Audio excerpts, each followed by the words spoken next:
All right. Well, good morning from where I am. So I'm in Melbourne, Australia, and yeah, as I was saying earlier, like I feel incredibly lucky because I managed to make it home, and I know a lot of travelers were not so lucky. And I imagine some of you guys have been having to support and help some of those people. So it's a challenging time, but I suppose I'm also kind of optimistic because because I know that the world is full of amazing people like you guys, and we're going to find a way to make the best of the situation. And so I just really wanted to make this space to have some conversations about, any of the challenges that you guys are facing right now that you want to talk about, but then also make space to think about like what comes next, and how can we find some opportunities inside the crisis for the things that we believe in. And obviously all of us here, we believe in travel and we believe how powerful and transformational it is. And we want to see it come back to life again someday. So to me, this is really about making a space to talk about, how do we get from here to there? So I'm Jennifer Fine. I'm the co-founder of YouLive to Travel, and we're a software platform, obviously, and we're kind of on slowdown right now with an intention to move into a phase of preparing for recovery. So I'd love to have everyone go around and introduce themselves and also say kind of where are you at? Are you pausing? Are you still scrambling with cancellations? Or are you already in the preparing for the future mode? So yeah, and I think I'll hand it off to Erin first of all, who's one of our guests and has a lot of expertise in the insurance industry. So Erin, take it away. Yeah. Hi, everyone. Thank you, Jennifer. My name is Aaron Fish. I'm in Portland, Oregon. We are actually under a shelter-in-place mandate, but they are also saying that the police are only going to give warnings if you're not in the right place, but you're allowed to exercise and walk your dog and things like that. But I'm with Wanderwell. I'm one of the co-founders of Wanderwell. We're actually a travel insurance agency, and we are working with many travelers right now who have,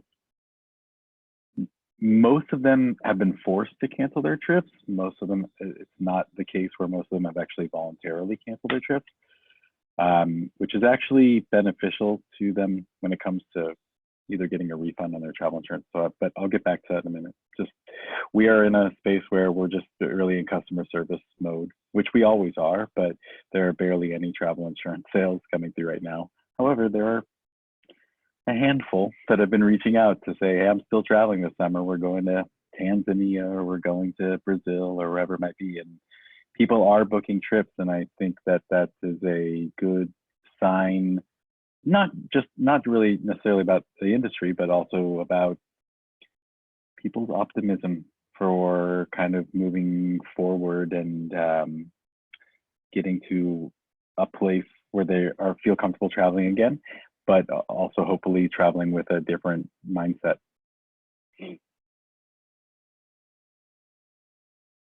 All right, thank you. Does anyone else want to introduce themselves next?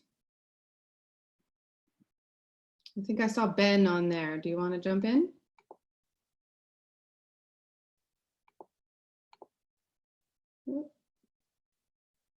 There we are. Hi, Jen. Hello. Hi, gang. How are we? Let's have some smiles for the start. Come on, let's put some smiles on, because there is some good light coming into this.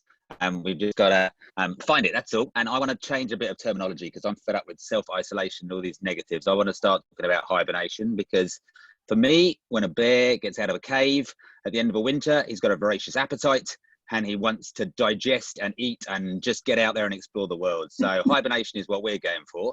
It's just uncertain on that end date, and that's the only thing we've got to do. I'm the founder of Best Life Adventures. By the nature of our clients, they're pretty adventurous people that like going to wilderness areas of the world, and hopefully that's where most of the planet is going to want to go at the end of this, and not be in cities, because the infection rates are going to be lower. But I suppose On into this mode of, you can call it pause, call it hibernation. It is all of our clients that have got currently booked on trips, that we've got booked on trips, have all said, look, we still want to do the trip.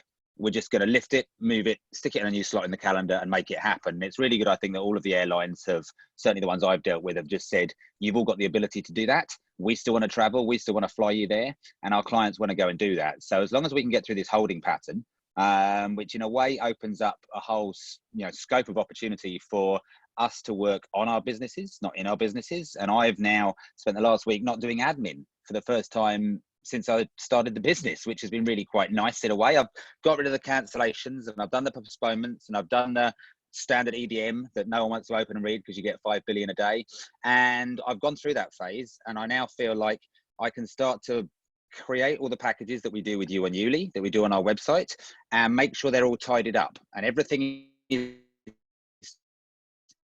in place and change wrong, because everything can be done and finished, and all I've got to do is lift that whole expedition, drop it into a new date when it becomes available, and we can go out there and continue to go out and do amazing things around the planet. That is the plan anyway. So we have things, everything's been pigeonholed for a way. We've had 5 trips between now and July that we've put on hold.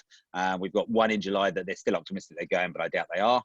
And then October is our sort of next big window after that. So yeah, I think we've just got to keep talking amongst ourselves, keep upskilling, I think is another key word for this one. Everyone's talking about pivoting and being nimble. There's all these lovely words that are thrown out there. But as long as we look after each other, support each other, I suppose I'm in a bit of a privileged position in a way, because I'm a sole trader with subcontractors. And some of them I've been able to keep working with, but if I had, permanent staff, that would be where the pain comes from. I'm very, very good friends with the owner of Lady Elliot Island, and they had to lay off 120 staff yesterday, and he's been running that place for 20 years. So that hurt. Yeah. We have friends that have built the business, that have got him to that special place where he can, take people to this amazing part of the world. He's feeling the hurt more than anything. So I think it's a time to reach out to those people that, I'm in a fairly fortunate position in a way, to reach out to those other people. A lot of people are offering skills for free. I've got videographer friends, I've got marketing analyst friends and gurus who can go out there and said, look, we've got no income at the moment, but if you're local to us, why don't we spend some time socially distanced to talk about things, or do it over video conferencing and help each other out. So it's nice that everybody can sort of scratch each other's back and help out every so often. Yeah, thank you, Ben. Love it. All right, Jennifer, would you like to share your story? Sure. Hi there. Thank you for organizing this, YouLi staff. It's good to see everyone's faces, and glad you're all back at home, whether you're isolating or not. I'm Jennifer Spots with Global Family Travels, based in Seattle area, actually Bellevue, and which was the ground zero in the U.S. until it's now moved now to New York, it looks like. But so we've been, actually it's probably 3 weeks in now of quarantining. Not now, our governor has just mandated that we self-isolate. No one can go out to anywhere, and they'll be reinforcing that people aren't in public areas besides grocery stores and things like that. So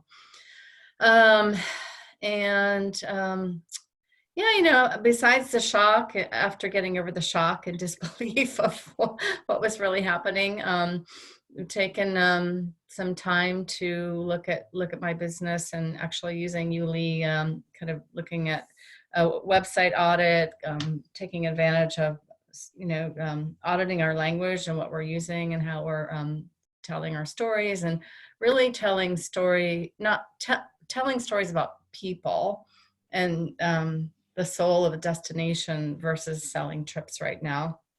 So what we do is we partner with a lot of nonprofits globally, and to offer kind of trips to learn, serve, and immerse. Community-based tourism is what I like to call it. And, really kind of reaching out to people in our different communities that we work with to check in on them. And really that human to connection is making me feel better, reaching out to them and knowing how they are, just asking how they're doing. Tough times, but I like Ben, actually have mostly contractors working for us as well. And we've suspended operations for now. I do have some amazing interns who are helping out, who want to help continue to tell our story. But we had probably Q2 was looking like it was going to be the best quarter ever for us, with about 6 trips on the docket, and most of which are canceled. And it looks like probably there are a couple other ones that we're still trying to figure out what to do, that I'm pretty sure they'll be postponed. The sort of blessing is that most people are opting to postpone their trips and not cancel their trips. So I'm thankful for that. But in our state, and actually it's really to protect the consumer, and I think California and many other states have this, is that you put the revenue, the deposits in a trust account, and you don't use the money until the trip happens. So luckily all that money was sitting in a trust account and not used. You know, it's hard right now, but I'm faithful, and I'm finding my yoga practice every day is keeping me grounded and kind of connected, and thankful every day for what I have here. So. Yeah, well, and actually one of the conversations I do want to have today is also about thinking about creating potentially virtual experiences. You know, is that something that you guys are going to want to, once you get over the shock and the cancellations and the website cleanups, like, do you think that you'll want to partner with your operators on the ground to potentially create, like, departing April 29th, we're going to start at this location, and, like this, maybe you actually arrange like a Zoom call with some of the people on the ground in the countries that you would have taken people to. Is that something that you guys have even contemplated? Yeah, I actually, on that same note, we had a hashtag when we were traveling in Zimbabwe, hashtag virtual safari. We have the hashtags and all of the social media links out there already. I'm like, oh, why not take those and gather them and, make a fun little either video or something out of it to kind of remember that virtual safari. As we were traveling live, we were posting, follow us as you're going along. So. Yeah, so that's something that we're sort of wondering, as everybody sort of ends up online all the time, is this an opportunity to kind of keep engaged? But, and that's one of the questions that we have for you guys, like, if that's something you think we could help you with, like, to facilitate the technology of actually creating audiences, and actually, rather than just pushing it out and they watch it whenever, actually creating events, like online events at particular times that people kind of come along with you on these journeys. So that's just something that I've been sort of pondering. All right, boy, we have a lot of people to get through. So let's see. Thank you, Jennifer. And Kelsey, do you want to share your story and maybe tell us what you're optimistic about? Yeah, sure. So I'm over here in Seattle. I'm the marketing manager over at ExploreX and at the Transformational Travel Council. I'm really here to just listen and understand. I'm interested in the perspective of other businesses and your needs and what people are looking for, what travelers are looking for. So it's really exciting to be a part of this community right now and hearing everything that you have to say. I know there is a lot of struggle in the industry, but I think people are super optimistic about what happens when we get past all of these problems right now. So I think, to the point that Ben made, I think people are going to be really interested in reconnecting with loved ones and getting out and outdoors into nature. So I'm just trying to understand the trends and behaviors that are happening in the world and how we can quickly adapt to them as organizations, and use it as an opportunity. So yeah. Awesome. Thank you. Gina, did you want to introduce yourself?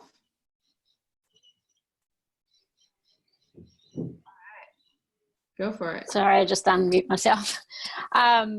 Yeah, so I'm Gina. So I've just started, been running just for a short time, just a solo company for women travellers.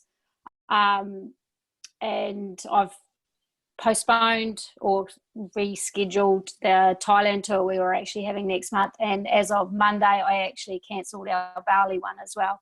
I preempted what was sort of happening.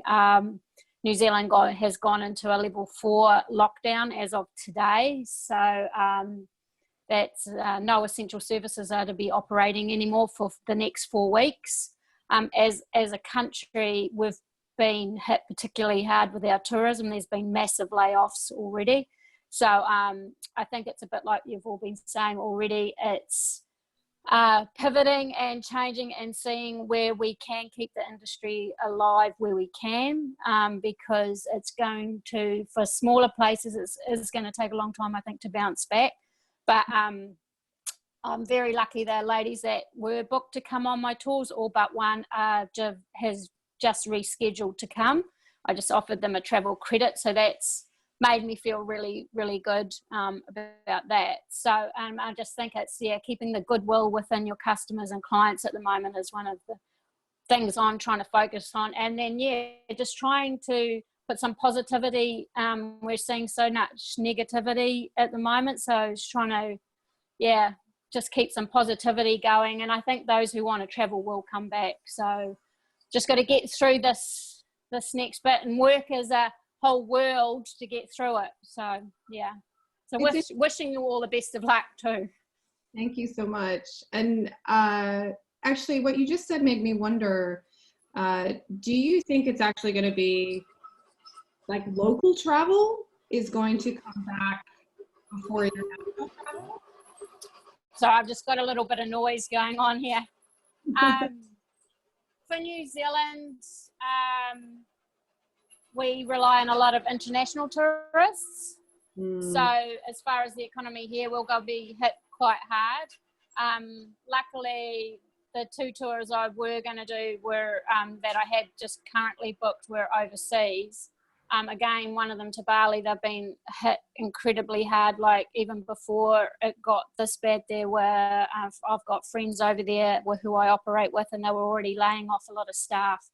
And at least here we have got fallbacks. We can go on with our government, but over there they're doing it really hard. So I am going to concentrate on doing mini escapes here in New Zealand, and hopefully the locals, that's what they will turn to is internal travel. So that's where I'm sort of going to concentrate on later on this year if things bounce back.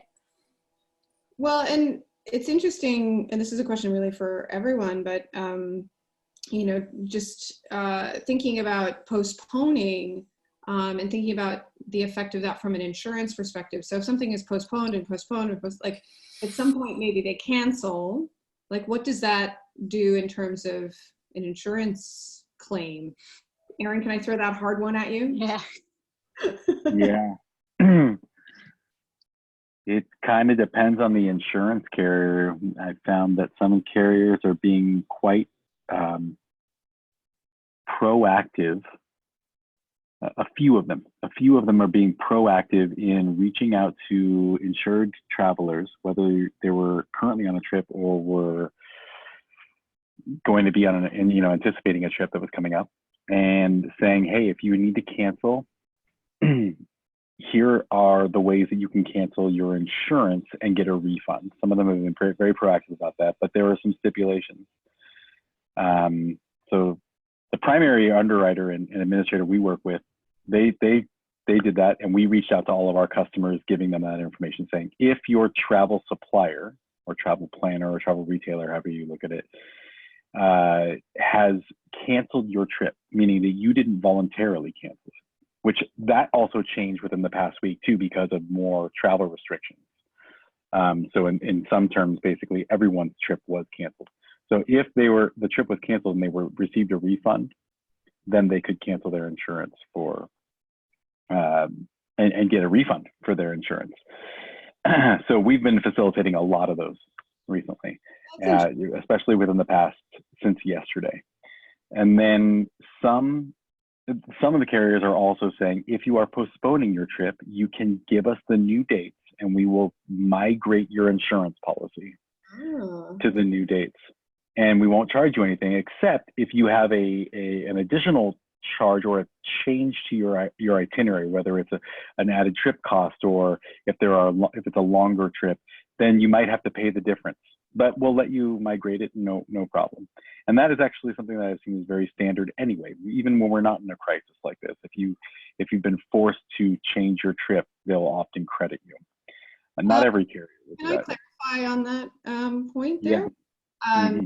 So I think a lot of people are kind of postponing, but without a particular date, sort of saying, you know, when things are back to normal. In order for this insurance to sort of move, do you have to set a particular date for the postponement, or can it be, it'll be sometime in 2020, or sorry, 2021? That's been the hot topic today, actually. So the conversations that I've had with the insurance carriers today has been on that. What we've noticed is that obviously, because this entire situation is in flux and evolving even throughout each day, that the insurance carriers are having to evolve as well. Mm-hmm. So the last conversation we had with our carriers this morning was, okay, here's the deal. We've got 36 travelers who have been forced to postpone their travel dates, but the travel dates are not set yet because the travel retailer or planner needs to actually form the trip. So you can take the time to actually plan the trip. Plus, many carriers set a deadline of 9 months, some at 12 months. So they'll say, we will allow you to migrate your policy as long as you migrate it to a time that is within 9 months of the date, the original travel date, or 1 year from the original travel date. They have their own stipulations. Some of them, they're making them up right now. So what we're basically asking, because our job is to advocate for our customers, even if that means just setting the right expectations. So what we're asking from the insurance carriers is, can you be open to many different scenarios and allow people or give them accommodations for each different scenario. So if this person has actually a trip that has been postponed until next February, that's outside of your deadline, but it is set and we have the itinerary, can you make an exception in this case? Or we're waiting for the travel dates to be set, but the new dates will not be set until after their original date was supposed to happen, right? So if someone was going to fly out on April 1st and they know that their new trip is not going to be planned until April 25th, can they make an exception now to basically give a credit, which. So that's a credit towards the insurance, right? That's what you're saying when you say very credit. Difficult though, because we're talking about, at least in the United States, even if it's an offshore policy, every country will have their own insurance regulations. So insurance is a regulated product, and having a credit or even some sort of a discount is not accepted. It depends on how it's worded. So it could be a matter of semantics. So essentially, if an insurance carriers can't always say, we will hold your money, like you were talking about in the trust account for having a trip, there can be repercussions. And for example, if you ask for a credit, but then in the time between now and when you actually did book your next trip or have the new travel dates announced, if the insurance rates have gone up, there could be an issue. So that's mainly why they're saying between now and 9 months from now, or not now and 9 months from your initial departure date, but you need to let us know the dates now. It's not simple, and that's why we're asking for them to make some accommodations, because this is an extenuating circumstance. So along those lines, like one of the questions I wanted to put out, I'm curious, is anyone planning on selling credits or like gift cards for their trips in the future? So no set dates, just like, support us, tell us that you still want us to be here on the other side, put down a deposit for your dream trip in 2020, late 2020 or early 2021. Is anyone thinking about doing that? No. No. And why not? Just too risky? Yes. Okay. Anybody else have any other perspective or same perspective? Can I just jump in? And on that, it's just, I don't know if it's appropriate and that's what I'm just struggling whether to be promoting travel at the moment. That's why I've been quite careful with what I've been posting on social media, because I think, yeah, and I've noticed it with some other like on Instagram with influencers and that, yeah, what is appropriate right now to promote. Yeah. Yeah, that's a really good point, I suppose, especially during these lockdowns. And so I guess that's the thing, is because, you know, we're going to go through multiple phases. And so like right now, it doesn't feel like the right time to sell anything, especially given the uncertainty. But are you guys thinking that you'll basically just wait until you're able to have set dates? Or do you think maybe 4 months from now, you'll still not have complete certainty, but you'll want to start ramping your marketing back up? And at that point, you might consider sort of saying, look, we're thinking we'll do something in, you know, mid next year. Who wants to book in for that? And then, like, would anyone consider that? Or is it just too complicated and too hard to sell?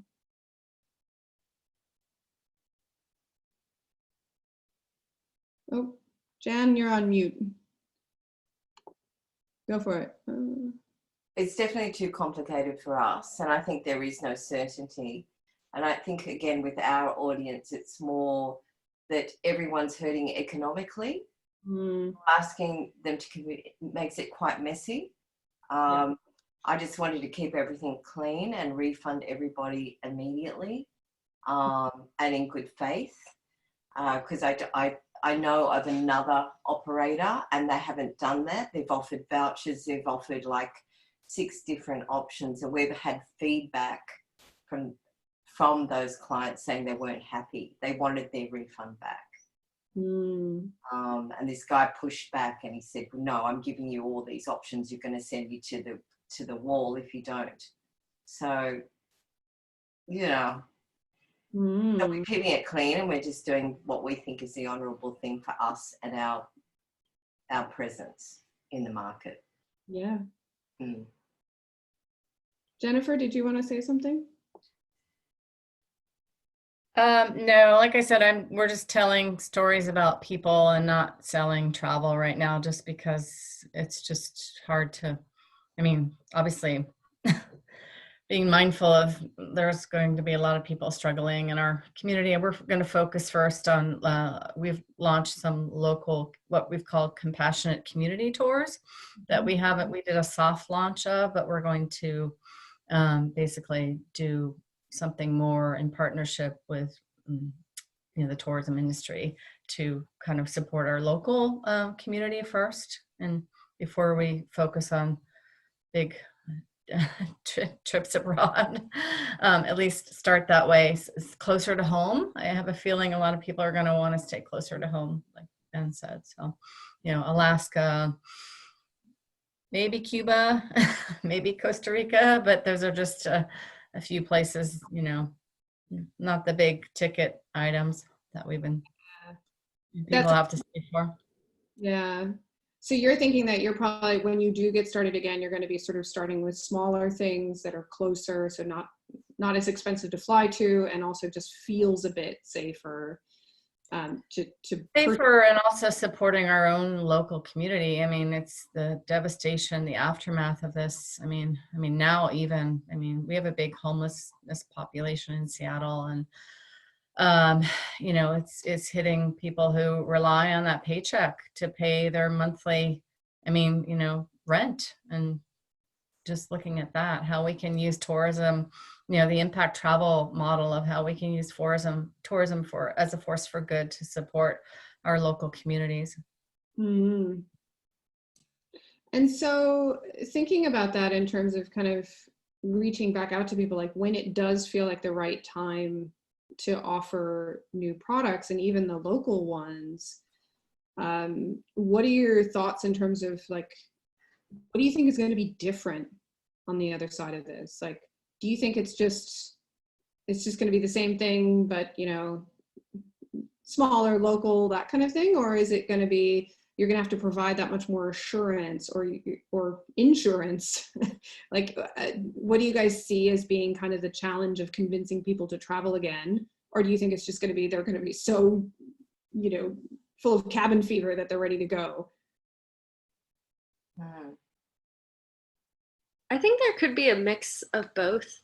I'm really curious to hear for, the small group travel experiences, how that will change and people's perspective on that, because to me, that just sounds like a bigger risk for a traveler, or maybe they are more interested in traveling with their loved ones and friends who they haven't been able to see. But I think it's really going to change our products, and I'm curious to hear logistically and on like a detail level how that looks. Like I know at ExploreX we're considering, how can we reduce risk and how can we make our travelers feel more comfortable knowing that we're looking after them and taking care of them. So, on a smaller scale, that could be changing our accommodations that we're looking for from the city to more rural areas when we're traveling through a country in the future, or ensuring social distancing in certain areas that we travel to and how we can accommodate for that. So yeah, I'm very curious. I think it'll change a lot logistically and planning for trips too. Yeah, it's funny that you were saying that you think that the groups would actually be more dangerous. I guess I was actually thinking, so my experience in South America, we were just traveling, myself and my husband, and just, independently, we didn't have a bus ticket until we showed up the day before, and, that kind of thing. And we were sitting at the Chilean border crossing, waiting for the bus to get across. It took us 7 hours, but all the small private operators in their small cars were just going straight through. And, and so I was sort of thinking to myself, boy, if I'm going to travel again, I'm going to want to make sure that I'm with a local who, is going to know how to, like, oh, hey there, yeah, let me through kind of thing. Whereas before it was so easy, right? Like it was, travel all the time, I'll be fine, right? And I'm actually wondering if people are going to be more likely to travel with agents, because they're afraid to travel independently because of that uncertainty. That's a great perspective, and I'm glad I'm here because I haven't heard it that way, but I think you make a great point.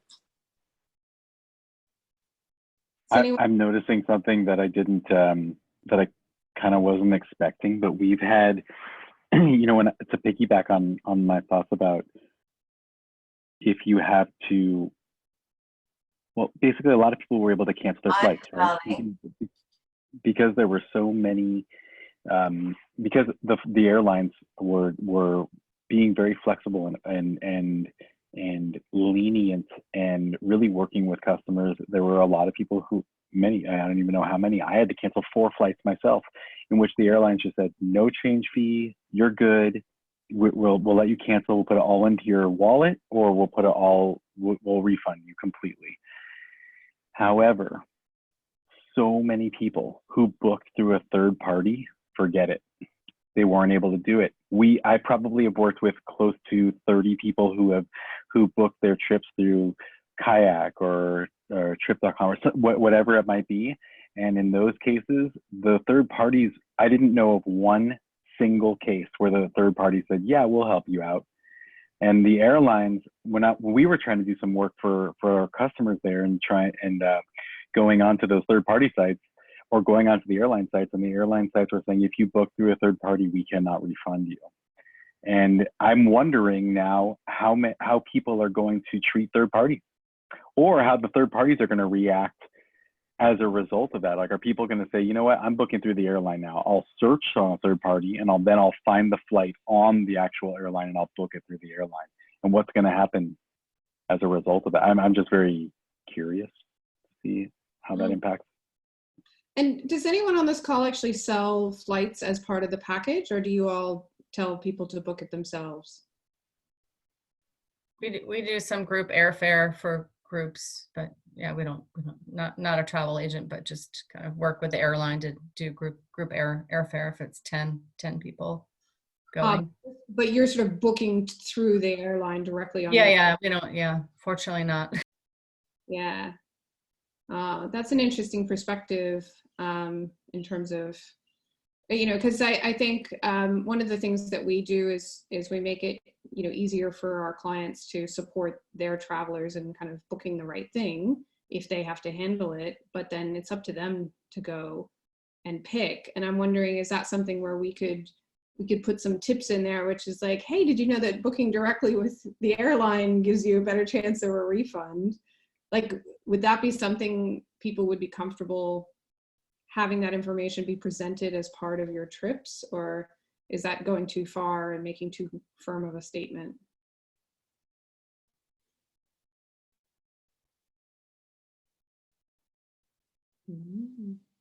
Hey, Jen, it's Ben. I think obviously the airlines have changed a lot of their terms and conditions only in the last 3 or 4 weeks, whereas before, if you'd have gone direct to the airline, you'd probably have paid a heavier price for having those changes made or those cancellations, and there was a lack of flexibility. But they've realised that it's their whole industry that's at risk here, and therefore they've moved their goalposts, and we are able to move to that. How long it takes before they move them back, I don't know. But I have gone through online booking sites when I need stuff last minute. I've gone through airlines directly, and the airlines and the major booking companies like Flight Centre Business Travel, they're the ones that have stood by with absolutely everything and really helped us. Anything that we've done with an online one, like you say, I think it was just Erin was talking about it, saying that can survive. There are so many hyenas at the feast that they will be chased off at this sort of event with this going on, and there's not going to be nearly so much market share for them to fight over. So I think it's going to certainly sift out the wheat from the chaff in those operators that were just there to make some easy money through the ease of booking travel electronically. I think that will maybe disappear, but the airlines themselves, they're going to be they're fighting for their lives at the moment globally, and I think they've just got to do what they can do to keep some form of customer online, whether it's immediately, whether it's 6 months or 12 months down the line. Yeah. Well, does anyone have any questions for Erin? Any pressing insurance questions that we haven't kind of talked about since we have this expert here? I might just throw one in there quickly. So obviously there's the travel insurance policies for cover. There are, I believe, why any travel insurance company is able to refund for a trip that was happening in the next 30 to 45 days, for instance, because obviously all the terms and conditions have been written and rewritten over the last 10 years since Ebola and outbreaks of other things going on. So the conditions of insurance now mean that none of this coronavirus, even 3 weeks ago, would have been covered for pandemics or cancelled trips. Is that right? Yeah, I lost you at the beginning there, but I think I got the gist of your question, and let me know if I'm not answering it completely. It's quite individualized by insurance carrier, by underwriter, and believe it or not, by insurance plan, by the actual plan that you purchase. I'll give you an example. On our website, we primarily represent one carrier. Now, we only work on our website, we only work it's only for travelers outbound from the United States. Probably in about a year, we're going to be expanding that so it's more international. But we do work with international travelers. Just it's not through the website directly.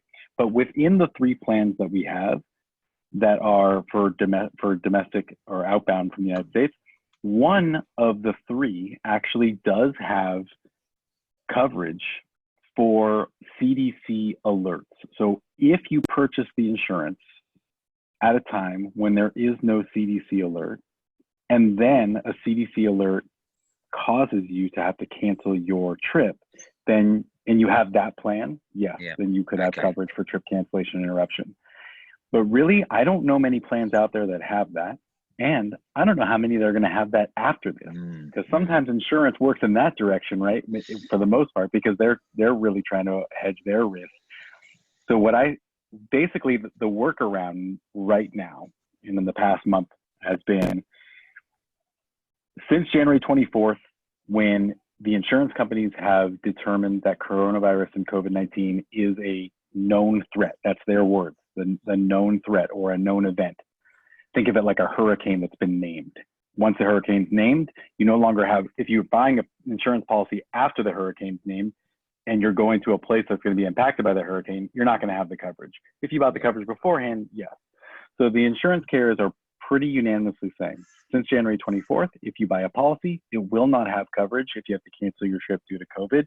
However, if you are eligible for the cancel for any reason upgrade on the plans that are available to you, meaning that if you are buying the insurance within the time sensitive period that you can buy it, related to the date that you made your initial trip payment of any kind, this is really easy, right? Then you're eligible and you can buy cancel for any reason, and it's an added cost. Then you would get somewhere between 50 and 75% of your trip back if you have to cancel for that reason. However, what I see happening now is a lot of the carriers are not offering cancel for any reason right now or they weren't. Now no one's really booking travel, so they're not booking their cancel for any reason. Some people are. So I'm not sure what the future of cancel for any reason is going to be either. Yeah. Maybe it'll cost more. Hmm. We'll see. And what is the general advice that people are giving to travelers? Like, I mean, or what do you think your advice will be? So like Ben, for example, you still got trips up for 2021. Like, are you needing to revise your instructions to them in terms of buying travel insurance for a trip in 2021? Yeah, I think we certainly it's one of it's on the starred list of jobs to get to, really, and it's good to have these conversations to sort of work that out. With our platform, YouLi, is that they have to accept the terms and conditions immediately, and one of our terms and conditions is that on the moment of booking, that ideally within 48 hours they need to make their travel insurance, and we put under each trip listing what they need to find that cover for. And obviously, if we're doing an Everest base camp trek, it's trekking to 6,000 meters, it's helicopter evacuation, so we've got those dot points in there anyway. I think this will just become an added condition of, considering what's happened in the last X number of months, you need to consider having that as an option. And we don't work with any affiliate travel insurance companies, but we maybe find ones that have got good industry recommendations to put on there as these are suggestions of companies you can maybe contact to find out what their cover level is. And like you say, Aaron, I think they're going to move so much, and they're moving so much week by week, and only obviously as policies and the situation becomes more constant, can then they start to tie in longer running terms and conditions that we can all use as our go-to. It's a very interesting time. The timing of this is it's almost it almost seems like a coincidence, so however people may want to look at it. To me, it just by chance happened to coincide. But travel, I'm going to bring it back a little bit though, just in the United States. Travel insurance, meaning trip protection insurance in this case, in the United States, has never been consolidated into a federal regulation. Each state, insurance in general, each state kind of will manage it and administer policies or approve policies separately. So you could buy a travel insurance policy from one company that files in every state, and 3 states may not like this part of the coverage, and they'll say, yeah, we'll approve everything but this. And so then you've got people who live in New York or New Hampshire and Washington who can't get canceled for any reason, just because New York, New Hampshire, and Washington said, nah, we're not really good with that. Right. So for the first time, starting next week, starting April 1st, it was supposed to. It really what it is it starts April 1st, and then basically companies have 1 year to come together on what we're calling national regulation, not federal. Basically, 2 states drafted some regulation, some policy that every state has now agreed on separately. We will abide by this, this, this, and this. 2 states have not, New York and Hawaii. So if you are a resident of one of those 2 states, your insurance policy could look very different a year from now than everyone else. Even if you go on a trip with 10 people and everyone has the same insurance policy and you happen to live in one of those states, your policy could technically look different. It may be in some of the small print that you don't want to look at, which I don't like small print that much. I think everything can be consolidated more, but I understand it's an insurance product. So a year from now, travel insurance is going to look a lot different. And it's hopefully my goal, our goal in general, is to create insurance products that are extremely transparent and easy to understand, and that cover more, not that cost less because they cover less, so we can get more customers. You know, really, we want to, I'm speaking, this is not a promo, I'm telling you my personal feeling, and our personal feeling is that we want to create policies or insurance plans that are for people who really want to know that they are covered well, not with just a whole bunch of upgrades. The standard policy will actually not be penny pinching them. And that may mean that it costs more. But what we really want to encourage people to do is to take 5 minutes to really consider what they're purchasing. And I think the best way to do that has been to work with travel planners, travel suppliers, travel retailers, to work with them to develop the products that they know their customers will need. Because really, it's all of our shared customers, and we're all in this together too. So this is why I'm so happy to be, and I feel honored to be part of this group and to be part of Transformational Travel Council and a certified B Corp and part of 1% for the Planet, because we get all of this feedback from so many more people than we could get just on our own. Well, it's great to have you. And actually, one of the things that I'm curious about, does anybody offer insurance as part of their trips directly, or do you always say, look, it's your responsibility to go find the right insurance? We do offer insurance, but you know, we give people options, but we do have a contract with somebody. But Erin, I'd love to learn more about what you're doing at some point. Yeah, I know we've crossed paths a few times and haven't really had a chance to have a one-on-one. That's actually part of the regulation that's going to come in, is that you can require your customers, your traveling customers, to purchase travel insurance. You can do that, but you cannot mandate that they go through one insurance product. So you have to give them the choice, even if it's an opt-out, or sorry, an opt-in, not an opt-out, which also allows them to say, no, I don't want this product that you're offering me. The downside is, I know a lot of us on this call, or a lot of, I know we don't plan travel, but a lot of people on this call are planning many group travel options, correct? And so it actually, part of the conversations we have with the insurance carriers is, isn't it to the benefit of a group to have everyone insured under the same policy? Because what we've experienced is that we'll have a group of 10 or 15 people that maybe 3 or 4 of them have our product, or a product we represent, and 3 or 4 have another, and some don't have any. And maybe there's 5 or 6 insurance carriers that are covering different people in the group.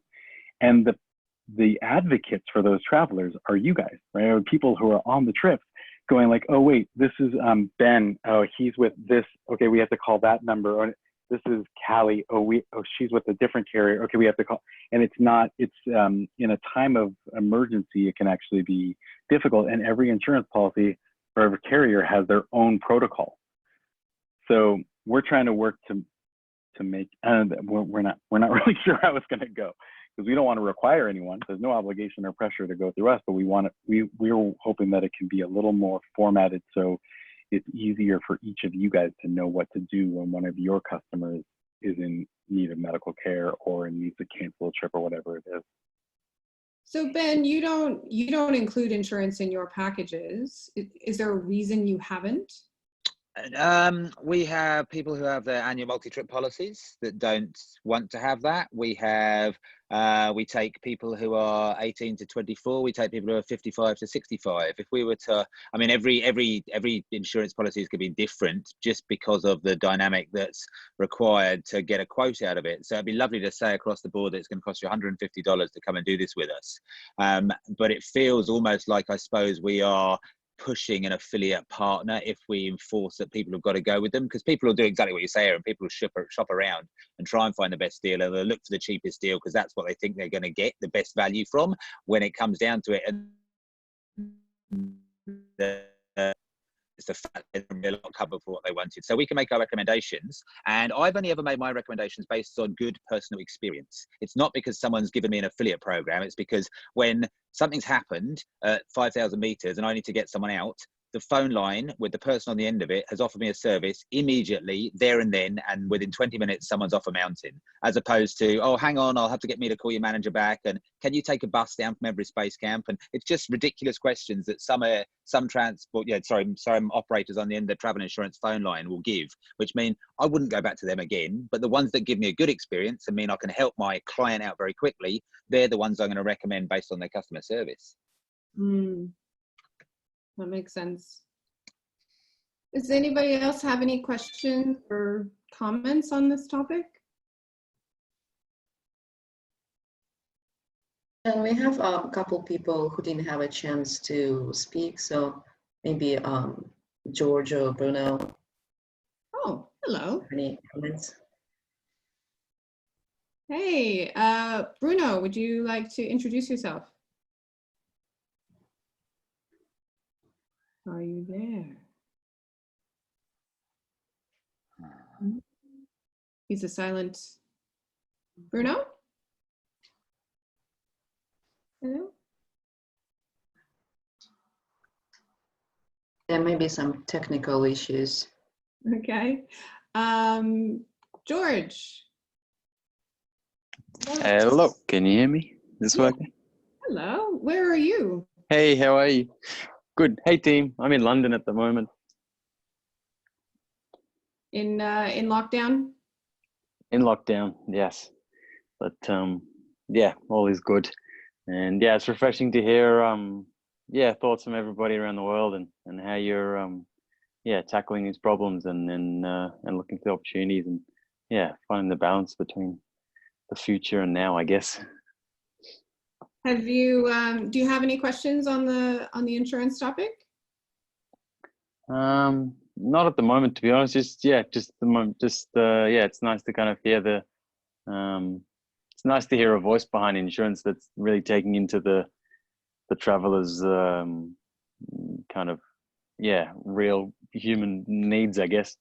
I used to work as a travel agent and dealing with big insurance companies has been yeah, it's challenging times. So it's lovely to hear the yeah, kind of taking care of the human side of it.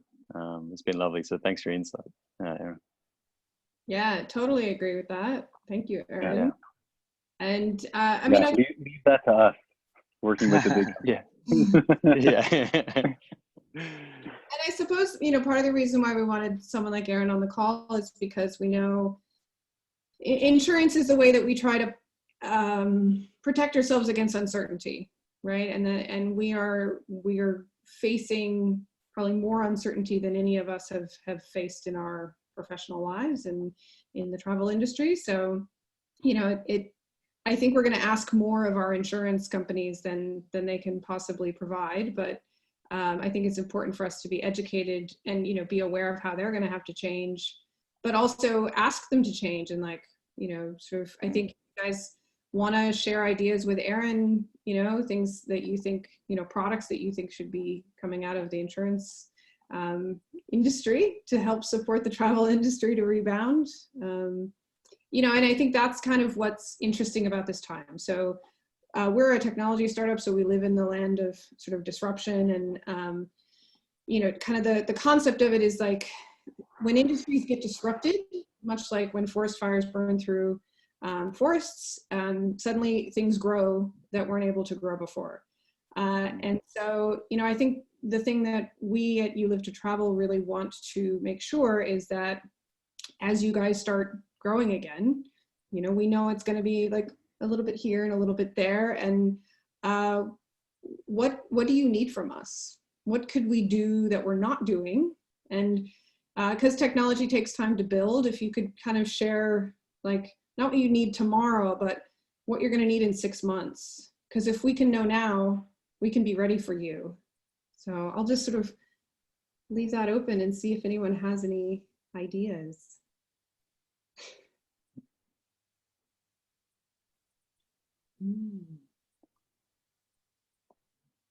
Ben, you're shockingly quiet.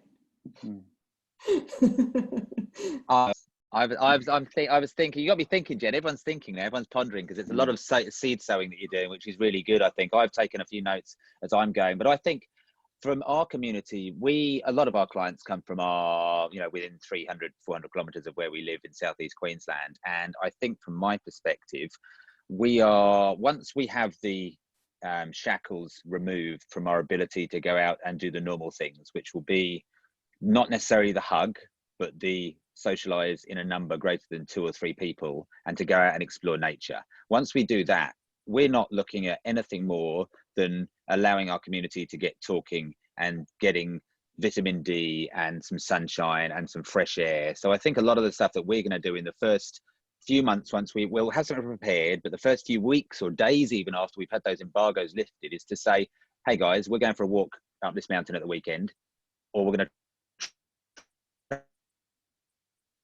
Brisbane, we're going to go, let's just get our people together again. Let's get everybody feeling good about things and more confident, and share, like we're doing in a webinar, but do this in real life, share those hurt pinch points, share those bits of opportunity, share those good conversations that we've had. And I think a lot of our stuff in the early days, we're not going to be making any money. We're just fostering a community, because I miss hugs more than anybody, because I'm a pretty, and just those little things that we need to get back. I think it's about that, the slowly, surely stuff that will build the confidence, that will build the ability for people to have strength in the fact that it's not, I suppose in a way, it's a bit of greenwashing and a PR stunt, because you want to have people wanting to travel again. We all want to have our businesses running, which is the selfish ultimate goal. But to get there, we just need to be looking after our people. So to be able to get out in those great open spaces when they're finally the green tape or the red tape has been chopped, I think that's the really important part that's got me thinking of what I can do in my backyard. It's happened. Yeah. So really focusing on those local experiences in that sort of medium term, right? Absolutely. And not as a money-making thing, just as a community builder. Yeah. Yeah. And I think, Jennifer, you were kind of saying something similar about, supporting your community as the first step once the sort of lockdowns are lifted. So is anyone else doing similar? Sorry? I've got to jump off, but thank you for organizing this, and nice to see everyone's faces, and nice to meet some of you, and take care, everyone. Namaste. Yeah, bye-bye. Bye. Bye. Thank you. I need to jump off in 1 minute. Yeah. All right. Well, I think then we'll kind of leave it there, because I love what the picture that Ben has painted, and especially I hope everyone has noticed how gorgeous Ben's backyard is. And Gotta keep inspired. So I just want to thank you all for joining today, and please feel free to reach out. So I am trapped in my house. Please reach out and entertain me. We can have one-to-one conversations if you're afraid to speak up in the group here. And yeah, and we're going to be here. So we want to be part of the boom that's coming. We just don't know when that is. So yeah, let's keep the conversation going. Thanks, Jen. See you at the end of hibernation. Thank you so much, Jen. Thank you, guys. Thank you. Thank you, everyone. Bye. Bye, guys. Bye, Victoria.